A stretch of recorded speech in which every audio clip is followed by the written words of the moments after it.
Hello friends, எல்லோரும் எப்படி இருக்கீங்க? இன்றைக்கி நம்ம வீடியோவில் நல்ல ஒரு டேஸ்டியான சூப்பரான வடை தான் நம்ம பார்க்க போகிறோம். உளுத்தம்பருப்பு வச்சு எப்போவுமே நம்ம மெது வடை வந்து காரசாரமாக செய்வோம். வெங்காயம் பச்சை மிளகாலாம் போட்டு செய்வோம். அதுக்கப்புறம் பார்த்தீங்கன்னா வெறும் மிளகை வந்து கொஞ்சம் கொரகொரப்பாக இடித்து போட்டும் வடை செய்வோம். இன்றைக்கி நம்ம கொஞ்சம் வித்தியாசமாக உளுந்து வடையை காரமாக செய்யாமல் கொஞ்சம் ஸ்வீட்டாக செய்ய போகிறோம்.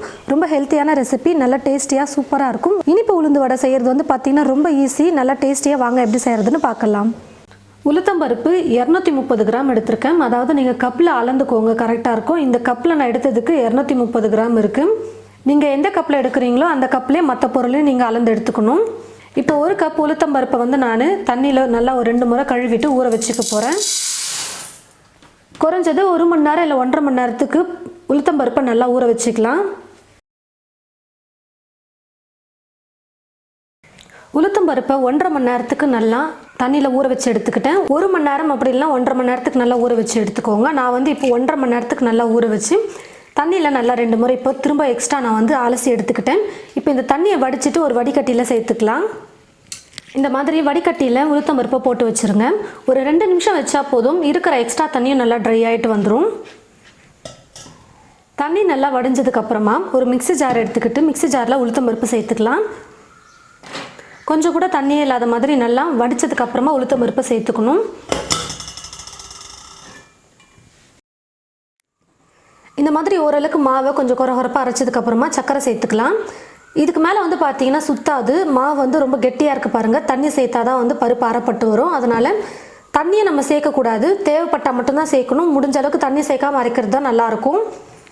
உளுத்தம்பருப்பு எடுத்த அதே கப்பில் 1/2 கப் அளவுக்கு சர்க்கரை எடுத்து வச்சுருக்கேன். இப்போ இந்த சர்க்கரையை கொஞ்சமாக சேர்த்து அரைச்சிக்க போகிறேன்.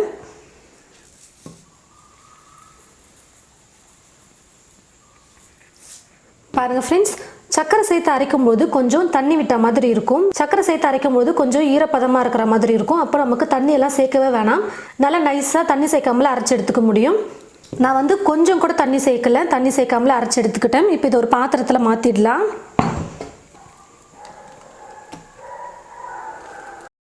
இப்போ திரும்பவும் மீதி இருக்கிற உளுத்தம்பருப்பு போட்டு நம்ம அரைச்சி எடுத்துக்கலாம். கொஞ்சம் கொரகொரப்பாக அரைச்சதுக்கப்புறமா மீதி இருக்கிற சர்க்கரையை சேர்த்து இது கூட அரைச்சி எடுத்துக்கலாம்.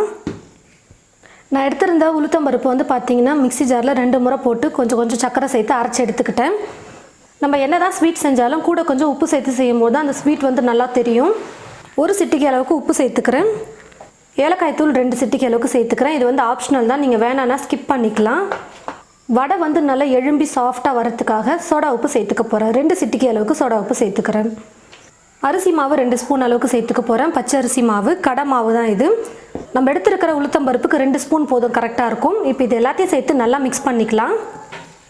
மாவு வந்து பார்த்திங்கன்னா எந்த அளவுக்கு நம்ம நல்லா கையை வச்சு மிக்ஸ் பண்ணுறோமோ அந்த அளவுக்கு நல்லா சாஃப்டாக சூப்பராக எழும்பி வரும் வடை. இப்போ நான் வந்து குறைஞ்சது ஒரு 3 நிமிஷமாவது நல்லா கலந்து கொடுத்துக்க போகிறேன்.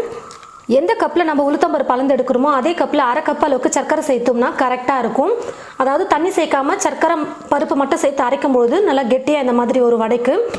ஒருவேளை நீங்கள் ஸ்வீட் கொஞ்சம் அதிகமாக இருக்கணும் அப்படின்னு நினச்சிங்கன்னா 3/4 கப் சேர்த்துக்கலாம். அப்போ வந்து இன்னும் கொஞ்சம் அரிசி மாவு 1 ஸ்பூன் எக்ஸ்ட்ரா சேர்த்து மிக்ஸ் பண்ணிங்கன்னா வடைக்கு கரெக்டாக மாவு வந்து மிக்ஸ் ஆகி வரும். இல்லைனா கொஞ்சம் இலக்கமாக இருக்கிற மாதிரி இருக்கும். 3 நிமிஷத்துக்கு எல்லாத்தையும் சேர்த்து மாவோட நல்லா மிக்ஸ் பண்ணிக்கிட்டேன். வடை வந்து பார்த்திங்கன்னா ஒரு கிண்ணத்தில் தண்ணி எடுத்து வச்சுக்கிட்டு கையில் தண்ணியை லைட்டாக தொட்டுக்கிட்டு மாவு எடுத்து நம்ம எண்ணெயில் போடணும். ரொம்ப தண்ணி இருக்கக்கூடாது. தண்ணி நல்லா தொட்டுட்டு கை கொஞ்சம் லைட்டாக உதறிக்கோங்க. அப்போ தண்ணி வந்து லைட்டாக ஒட்டி இருக்கிற மாதிரி இருக்கும் கையில். அப்போ வந்து நம்ம மாவை கொஞ்சம் கொஞ்சமாக எடுத்து நம்ம தட்டி போடுறதுக்கு கரெக்டாக இருக்கும். ஒட்டாமல் இருக்கும் மாவு. பாருங்கள், இப்போ எவ்வளோ டைம் உருட்டுறோம் ஆனால் ஒட்டவே இல்லை பாருங்கள். கையில் கொஞ்சம் லைட்டாக ஈரப்பதம் இருந்துச்சுன்னா கரெக்டாக இருக்கும். இந்த மாதிரி நடுவில் ஓட்டை போட்டு நம்ம எண்ணெயில் போட்டுக்கிறதுக்கு கரெக்டாக இருக்கும். உங்களுக்கு ஒருவேளை இந்த மாதிரி மெதுவடை மாதிரி தட்டி போட வரலனாலும் பரவாயில்ல, போண்டா மாதிரி கூட நம்ம எடுத்து எண்ணெயில் போட்டு சுட்டு எடுத்துக்கலாம். ஷேப்பு தான் வித்தியாசம், மற்றபடி டேஸ்ட்டெல்லாம் ஒரே மாதிரி தான் இருக்கும். ஒருவேளை இப்போ தான் ஃபஸ்ட் டைம் ட்ரை பண்ணுறேன், எனக்கு மெதுவடை மாதிரி தட்டி போட வரல அப்படின்னு நினச்சிங்கன்னா நீங்கள் பரவாயில்ல, போண்டாவாக செஞ்சு எடுத்துக்கோங்க. கையில் ஒவ்வொரு முறை மாவு எடுத்து போடும்போதும் லைட்டாக தண்ணி தொட்டு போட்டிங்கன்னா ஒட்டாமல் இருக்கும். கடாயில் எண்ணெய் ஊற்றி வச்சுட்டேன். எண்ணெய் வந்து நல்லா காஞ்சிருச்சு. எண்ணெய் காஞ்சதுக்கப்புறமா ஸ்டவ்வை வந்து குறைச்சி வச்சுக்கோங்க. நம்ம ஸ்வீட் வடை செய்கிறதுனால எண்ணெயில் போட்டதுமே வந்து கலர் சீக்கிரமாக மாறிடும். ஆனால் உள்ளே வந்து மாவு வேகாமலே இருக்கும். கையில் லைட்டாக தண்ணி தொட்டுக்கிட்டு மாவு கொஞ்சம் கொஞ்சமாக எடுத்து உருண்டை பண்ணி நம்ம எண்ணெயில் போட்டுக்கலாம். தீ வந்து குறைச்சி வச்சுட்டு தான் குக் பண்ணணுமே. கொஞ்சம் அதிகம் வச்சுட்டிங்கனாலும் தீ வந்து உள்ளே வந்து மாவு வேகவே வேகாது. மேலே வந்து பார்த்திங்கன்னா போட்டதுமே கலர் வந்துடும். இப்போ லைட்டாக அப்படியே திருப்பி கொடுத்துக்கலாம். நிறைய பேர் ஸ்வீட் வடை செய்யும்போது என்ன பண்ணுவாங்கன்னு பார்த்தீங்கன்னா தீ வந்து எப்பயும் போல் வடை செய்கிற மாதிரி ஃபுல்லாக வச்சுட்டு குக் பண்ணுருவாங்க. அப்போ போட்டதுமே வந்து பார்த்திங்கன்னா மேலே வந்து டக்குன்னு கலர் மாறிடும். கொஞ்சம் மீடியம் ஃப்ளேமில் வச்சுட்டே குக் பண்ணுங்கள். அப்பப்போ திருப்பி கொடுத்தோம்னா 2 பக்கமும் நல்லா வெந்து பொன்னிறமாக வெந்து வரும். சர்க்கரை போடாமல் வெல்லம் சேர்த்து செய்யலாமா அப்படின்னு சொல்லிட்டு நிறைய பேர் கேட்பீங்க. கண்டிப்பாக செய்யலாம். ஆனால் வெல்லம் சேர்த்து செய்யும்போது எண்ணெயில் போட்ட அடுத்த நிமிஷமே வந்து பார்த்தீங்கன்னா உடனே கலர் மாறிடும். அதனால் நான் வந்து சர்க்கரை போட்டு செஞ்சுருக்கேன். வெல்லம் போட்டு செய்யும் போது இன்னும் கொஞ்சம் கவனமாக பார்த்து நீங்கள் குக் பண்ணணும். ஸ்டவ்வை கொஞ்சம் லோ ஃப்ளேமில் வச்சுக்கிட்டே குக் பண்ணி எடுத்திங்கன்னா கொஞ்சம் லைட்டாக தீஞ்சு போகாத மாதிரி வரும். பாருங்கள் ஃப்ரெண்ட்ஸ், வடை வந்து எல்லா பக்கமும் நல்லா வெந்து கலரும் வந்துருச்சு பாருங்கள். இப்போ நம்ம வந்து எடுத்துடலாம். கரெக்டாக இருக்கும்.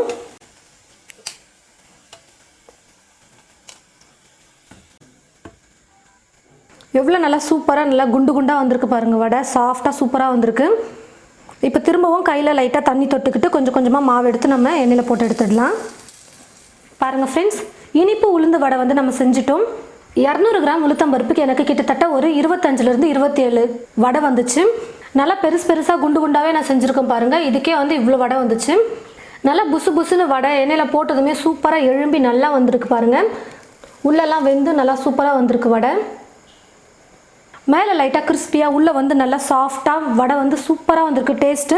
ஸ்வீட் வந்து பார்த்தீங்கன்னா நான் வந்து மீடியமாக தான் செஞ்சுருக்கேன். எல்லாரும் சாப்பிடக்கூடிய அளவுக்கு ஸ்வீட் வந்து கொஞ்சம் மீடியமாக போட்டிருக்கேன். 1/2 கப் வந்து. நீங்கள் ஒரு வேளை ஸ்வீட் அதிகமாக சாப்பிட்றவங்களா இருந்தால் 3/4 கப் சேர்த்துக்கோங்க. 3/4 கப் சேர்த்து மாவு அரைக்கும் பொழுது கொஞ்சம் இலக்கமாக இருக்கிற மாதிரி இருக்கும் மாவு. அப்போ வந்து நான் 2 ஸ்பூன் அரிசி மாவு சேர்த்ததுக்கு பதிலாக நீங்கள் கொஞ்சம் 3 ஸ்பூனாக சேர்த்துக்கோங்க. 1 ஸ்பூன் எக்ஸ்ட்ரா சேர்த்து மிக்ஸ் பண்ணிக்கோங்க. இல்லைனா மாவு ரொம்ப இலக்கமாக இருந்தால் எண்ணெய் வந்து அதிகமாக குடிச்சிடும். அதனால தான். மற்றபடி நான் சேர்த்துருக்கிற ஸ்வீட் வந்து பார்த்திங்கன்னா எல்லாரும் சாப்பிடக்கூடிய அளவுக்கு மீடியமான ஸ்வீட்டில் தான் இருக்கும். முக்கியமாக எண்ணெயில் பொரிச்சு எடுக்கிறது ரொம்ப முக்கியம். தீ வந்து ஃபுல்லாக வச்சுட்டு நீங்கள் எண்ணெயில் போட்டிங்கன்னா உடனே டக்குன்னு கலர் மாறிடும். ஏன்னா நம்ம ஸ்வீட் சேர்த்துருக்கிறதுனால எண்ணெயில் போட்டதுமே கலர் வந்து மாறிடும். ஆனால் உள்ளெல்லாம் வந்து பார்த்திங்கன்னா மாவு வெந்திருக்காது, பச்சையாகவே இருக்கும். எண்ணெய் நல்லா காஞ்சதுக்கப்புறமா தீ வந்து கொஞ்சம் குறைச்சிட்டு குக் பண்ணிங்கன்னா கரெக்டான அளவில் நம்ம மேலே பொன்னிறமாகவும் உள்ள மாவு நல்லா வெந்தும் எடுக்க முடியும். இந்த இனிப்பு உளுந்த வடை வந்து பார்த்தீங்கன்னா சேலம் பக்கம் வந்து ரொம்ப ஸ்பெஷல். வந்து எந்த ஒரு பண்டிகையாக இருந்தாலும் கண்டிப்பாக அது அவங்க வீட்டில் வந்து உளுந்து வடை இல்லாமல் செய்யவே மாட்டாங்க. அதுவும் இந்த உளுந்து வடை கூட வந்து கொஞ்சம் வாழைப்பழத்தை போட்டு இந்த உளுந்து வடையை புட்டு போட்டு பிசைஞ்சு சாப்பிடுவாங்க. அது வந்து சேலத்தில் இருக்கிறவங்க யாரை கேட்டாலும் அவங்க வந்து ரொம்ப ஃபேவரட், என்னுடைய ஃபேவரட் அப்படின்னு சொல்லுவாங்க. அந்த அளவுக்கு ரொம்ப ஃபேமஸான ஒரு ஸ்நாக் தான் இது சேலம் சைடு. நீங்களும் உங்களோட வீட்டில் இந்த ஸ்நாக்கை வந்து ட்ரை பண்ணி பார்த்துட்டு எப்படி இருக்குன்னு மறக்காமல் கமெண்ட் பாக்ஸில் வந்து கமெண்ட் பண்ணுங்கள். இந்த வீடியோவை மற்றவங்களுக்கும் ஷேர் பண்ணுங்கள். இது போல் நிறைய ரெசிபிஸ் பார்க்க தமிழ் ஃபுட் மசாலா சேனலை மறக்காமல் சப்ஸ்கிரைப் பண்ணிக்கோங்க. கூடவே பக்கத்தில் இருக்கிற பெல் ஐக்கானை கிளிக் பண்ண மறந்துடாதீங்க. தேங்க்யூ.